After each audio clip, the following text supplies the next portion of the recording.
Hello ma'am, ngasi se puja gi nini suba numini odibas ki next day dunia bakwa do se sidathin bachakya na losalini ma'am. Mi ma'am gi su sida kana rame. To sina kumari ising sokani na lephalini Diya se ahan bani ko ma se aidi yam ki rabani do ma di yam heina dum taw mathom ta ka tamna khuramu ka haidi me amai na mina tawbo u bada ma se dum khuram be wani ma me amai se ahan bagi saluk sa ba phangau dare ba ko do second tip ta sa do cái cái món mít cái tấp tang lên trực sân rồi nè cha dre ma leng ba loi soi do ka re cái đi man cái ngang gì à ken ta de phajare do hojik se kumari jagoi sa do ne ba RT hai ba do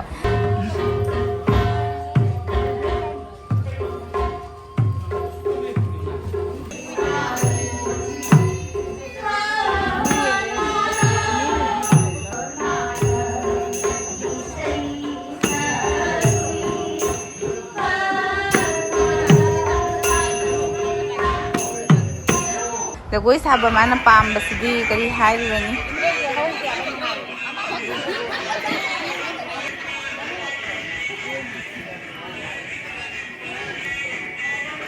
sari se mamang dagi jasalune josalune ain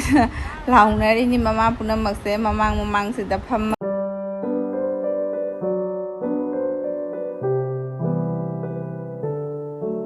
Hello ma'am, ngasi se puja gi nini suba numini odibas ki next day dunia bakwa do mamina sida se dum thindok hau rasi aina puja hau numit sidaina sida thindok pagi se mini akhoi jungi su mauna se me yungi na dugagi mamina so akhoi gi se me dumaina doise sida thin bachakya na losalini ma'am sa su sare ko handak se pusam ni pi pha basu setning dare aduna chanang pi ga di loire sa basu da ऐसे मैं पूजा के सु कसुम ready तो हो दरे coffee रोन से अफंग बनी नुम से चली से पूजा से आदर लई रे दुई लई बसे खुद से लाम इफंग फंग दरे मताम चादन फी ऑर्डर तो रही पाम लोम दग सखरे फी कसे मिते की फी ऑर्डर तो वसिंग दो दुना थिलक बसु मवंग चादब द समाइना होइना से में फी सिदा से मागी ना हैरुक तोंगाले मामिना खोगी दि थुमोक हैरुक सु दुगगी सब्जी सु लोई पुन बदो दुमाइना से में इपान पाई मौसिना लुम्मदी पुबंग मोयना माना सब्जी की अमा हैरुक की अमा अनि तौना से में मागी सिनमु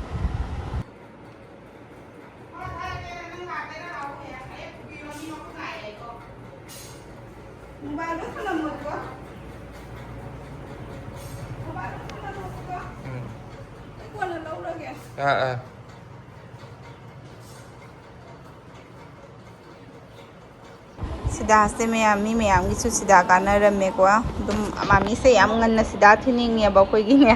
ma chahi gisu sida se ahan ban traga second dumai na dum oigal leba do handak ti angang ga kumari jawre tumba sa ba ma khumrang khang dare aduna sida se khara thenge mi to pa gisu la am me ba sida se am thoi nungai ja dare duna ngan na thin ba ngam dare na ngaling ai nungai jai ma sida se ahana kon ba thilak pa mathang line da thammaga oirini ba akhoi gi jawram dai jawrai ngai rini mami ga ai ga se sida da solhan bagine bamona maming kari kra ira pi khraga jungi mi punamak loina sonbi rini ba sida sida ne sida thinba numit se to sina kumari ising sokani na lephalini Diya se ahan bani ko ma se aidi yam ki rabani do ma di yam heina dum tawi di angang ni on tha gadra kaina ki ruba Sinamu ipani pagi mau do magi mu solam dai matang ni me ma se chahi ki lai masing kudingi kudai mate katli ai ba ko adu duna kudai mate ka mo sari ka ma kachari ni ise mani cha mo su la e akoina ngai na ri ngai da bai di akoi gi di sol loi ra ba akoi mau gi sol li ba ne do angang su ising so pa wat le na lai ri ngai da la e ise manoi cha mo su angang sing sa haina bai ka ma thau ta de mai mai gi ke no se line se lak padane masana ga khang na thoki bo nang thoklo nang chalu ka haibe ma thau ta de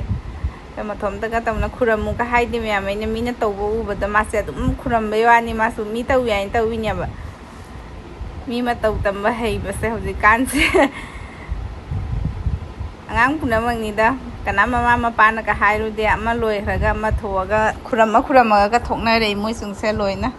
damna mi han dumai na yam khang bagi type tani moi na tawri se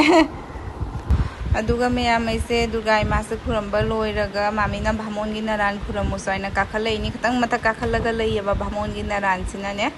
नारान से खुरंबा लाइनी फसबने खै नारान से दुगा आंगांग सिंगसे भामोनगी जुमदा मोइसे breakfast का आदा दुम पिजरे बा खै जुमदगी पिजरनु मोइदा तौरनी आइना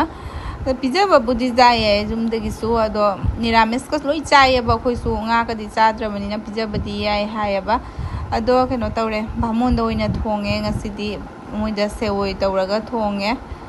आंगांग सिंगसिसु अमना चाय अमना चादे हले मैम फिनांगी फ्री ऐसे मैम ना हाक सुरसु नमझलगा फमुबदा थबक लोइरे पूरा केनो तौरे आई मुक लाए मैम जुमदा थबक खतंग लोइसनगे को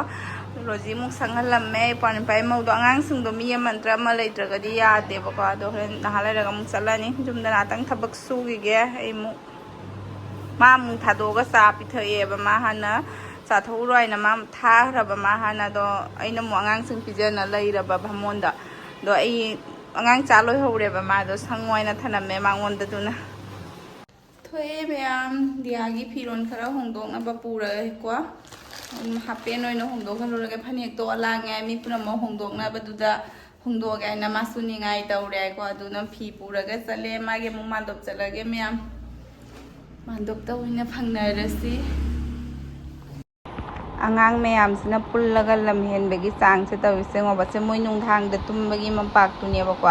asida nandhabi sanana chongdana si makong makhut sooni haina panabdasu awabamniko lenga samana basing ma'am pungrabna lamhenbagi changse mukhena helineba amang khotang leiragadi phaba tusi maraksa su khanadana amaga so kaunai amaga namaga kauna de aduni moi tawise nahalayga machinga tumdokna re ko khana re paithokna re kaina amana ka kauba khumna dadana angang ma'am punbai sisu aduga ma'am aarti हौरे केनोगी भामोन नारायण की आरती हाना तवी को ma'am Durga की आरती तौद्रिङैदा ngasi mido ijam jamdreda ahouba numitnina ngasi se फेन मुथतपदा मैम ओलांग बसदी हाइरुना कानाद्रेना हौजिकति फजना साइना दुना फेन से मुथतलकपदादि लोइरे चालुक थाबा मतमदा फेन मुथतलेबको दुना फेन मुथतलकपदा मी सिंगसे आंगांग सिंगसे अमता लेबम खंगदबे वानि सामनगिदना फेन फजना पी अब फेन दी फजना फेन से थारगदि दुम इंगेबको मांदोप ओइरगसुने दो फेन मुथखिबसगा महै महै चाकजेले मैम अदो चाकसे ngasi ngan leda dum haidi bor numit boli numit ko di yamna thenge ba chak to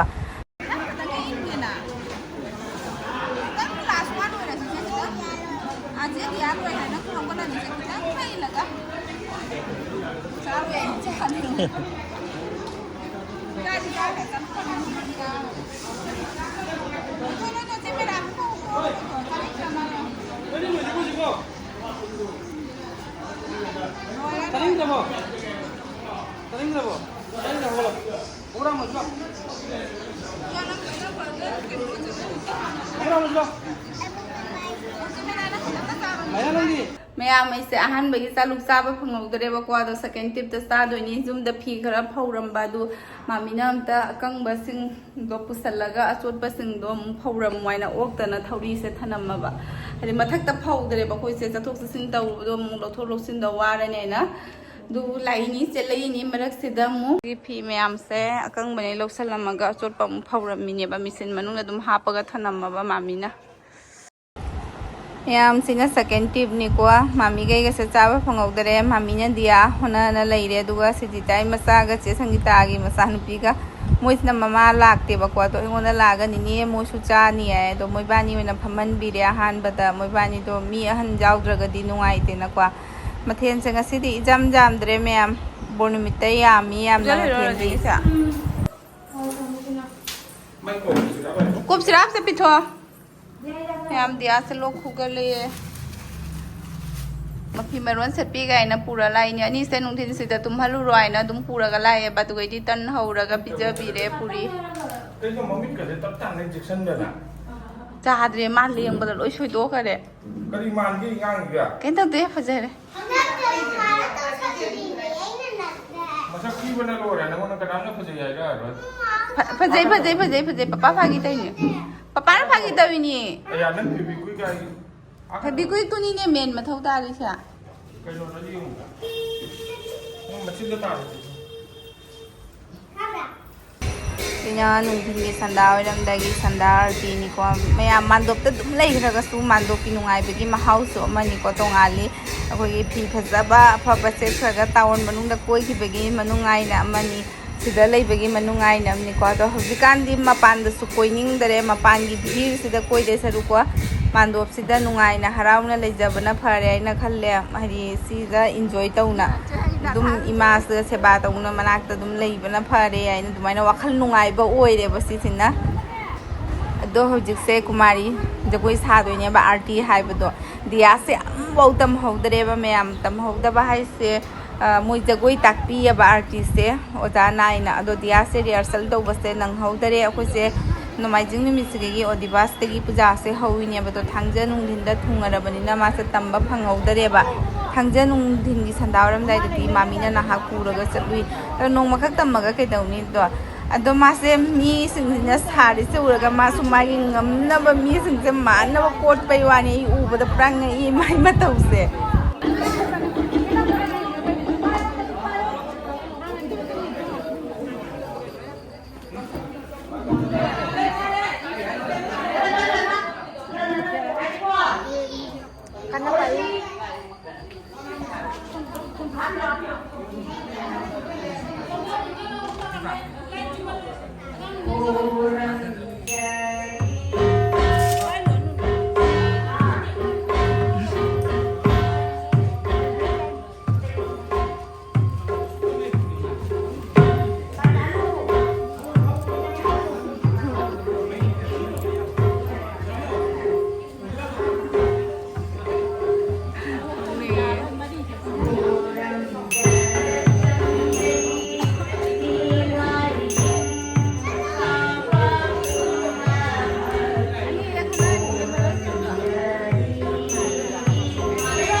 ꯃꯤꯁꯤꯡꯁꯤꯅ ꯑꯗꯨꯝ ꯆꯥꯛ ꯉꯥꯏꯅꯕ ꯑꯣꯏꯅ ꯂꯩꯅꯔꯤꯉꯩꯗꯀꯣ ꯀꯅꯥ ꯖꯒꯣꯏ ꯁꯥꯅꯤꯡꯉꯦꯗ ꯃꯥꯗꯨ ꯖꯒꯣꯏ ꯁꯥꯅꯩ ꯆꯠꯂꯝꯃꯤꯁꯤꯒ ꯍꯥꯏꯔꯨꯗꯣꯏꯅꯤꯀꯣ ꯃꯥꯏꯁꯦ ꯖꯒꯣꯏ ꯁꯥꯕ ꯃꯥꯅ ꯄꯥꯝꯕꯁꯤꯗꯤ ꯀꯔꯤ ꯍꯥꯏꯔꯨꯔꯅꯤ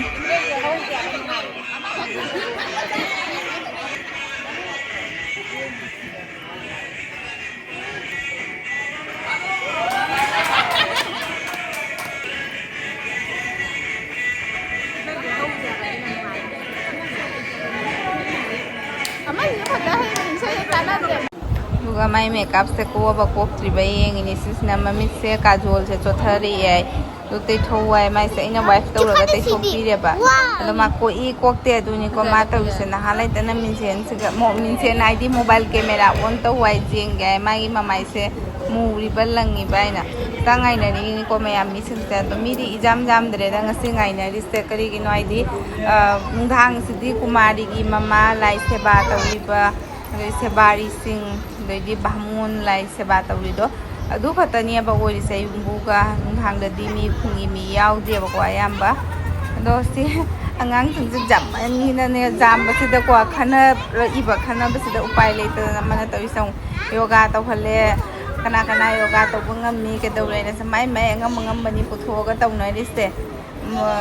ꯑꯃꯅ ꯑꯃ ꯇꯧꯈꯔꯦ ꯍꯥꯏꯅꯁꯨ ꯈꯟꯅꯔꯤꯅꯤꯀꯣ ꯁꯤ ꯃꯔꯛꯁꯤꯗ ꯑꯗꯩ ꯑꯀꯣꯝꯕꯗ ꯃꯈꯨꯠ ꯃꯁꯥ ꯀꯌꯥ ꯁꯨꯒꯦ ꯃꯁꯤꯡ ꯊꯤꯌꯨ ꯍꯥꯏ 3 ꯁꯨꯕ꯭ꯔꯥ ꯍꯥꯏꯅ ꯑꯗꯣ ꯀꯅꯥꯏ ꯃꯈꯨꯠ ꯃꯁꯤꯡ 3 ꯁꯨꯏ ꯑꯩ ꯊꯤꯌꯨ ꯍꯥꯏ ꯊꯤꯍꯜꯂꯤꯅꯤꯁꯦ ꯁꯤꯒ ꯑꯗꯨꯝ ꯇꯥꯏꯝ ꯄꯥꯁ ꯑꯣꯏꯍꯜꯂꯦꯕ ꯑꯉꯥꯡꯁꯤꯡꯁꯦ ꯂꯦꯡꯃꯟꯈꯤꯅ ꯑꯉꯥꯡ ꯃꯌꯥꯝ ꯄꯨꯟꯈꯤꯕꯅꯤꯅ ꯑꯗꯨꯝ ꯍꯥꯏꯗꯤ ꯑꯃꯅ ꯇꯧꯔꯒ ꯑꯃꯅꯕꯨꯗꯤ ꯑꯗꯨꯝ ꯇꯧꯋꯤꯅꯦ ꯆꯥꯕꯒꯁꯦ ꯑꯃ ꯆꯥꯈ꯭ꯔꯦ ꯌꯥꯝꯅꯗꯤ ꯑꯗꯨꯝ ꯆꯥꯔꯝꯗꯥꯏꯒꯤ ꯃꯈꯨꯠ ꯍꯥꯝꯃꯤꯅꯦ ꯁꯤꯁꯦ ꯑꯗꯨꯅ ꯑꯗꯨꯛꯌꯥꯝꯗꯤ ꯀꯩꯅꯣ ꯇꯧꯋꯦꯕ ꯍꯥꯏꯗꯤ ꯀꯩ ꯍꯥꯏꯅꯤ ꯍꯣꯠꯅꯕ ꯋꯥꯕꯗꯣ ꯑꯣꯏꯗꯦ ꯈꯜꯂꯤ ꯈꯟꯅꯕ ꯂꯥꯡꯕꯁꯤꯗꯒꯤꯅꯦꯕꯀꯣ ꯑꯗꯣ ꯑꯗꯨꯝ ꯗꯤꯁꯤꯄ꯭ꯂꯤꯟꯗꯤ ꯑꯃꯅ ꯁꯤ ꯑꯐꯕ ꯊꯕꯛ ꯇꯧꯔꯦ ꯇꯧ ꯍꯥꯏꯕꯗ ꯑꯗꯨꯝ ꯇꯧꯋꯦꯕ ꯃꯌꯥꯝ ꯄꯨꯟꯕꯅꯤꯅꯅꯦ ꯅꯨꯡꯗꯥꯡꯒꯤ ꯆꯥꯛ ꯆꯥꯔꯤꯅꯤ ꯁꯤꯁꯦ ꯃꯃꯥꯅꯒꯤ ꯂꯣꯏ ꯑꯣꯄꯣꯖꯤꯠꯇ ꯐꯝꯃꯤꯅꯤꯀꯣ ꯃꯆꯥꯁꯤꯡꯒꯤ ꯍꯥꯏꯗꯤ ꯃꯃꯥꯁꯤꯡꯗꯨꯅ ꯄꯥꯅꯧ ꯍꯥꯏꯅꯀꯣ ꯆꯥꯗꯦꯗꯣ ꯑꯗꯣ ꯁꯣꯛꯄꯗꯤ ꯌꯥꯗ꯭ꯔꯕꯅꯤꯅ ꯃꯣꯏꯗ ꯆꯥꯔꯤꯁꯦ ꯃꯃꯥꯡꯗꯒꯤ ꯆꯥꯁꯜꯂꯨꯅꯦ ꯖꯣꯠꯁꯜꯂꯨꯅꯦ ꯍꯥꯏꯅ ꯂꯥꯎꯅꯔꯤꯅꯤ ꯃꯃꯥ ꯄꯨꯝꯅꯃꯛꯁꯦ ꯃꯃꯥꯡꯁꯤꯗ ꯐꯝꯃꯒ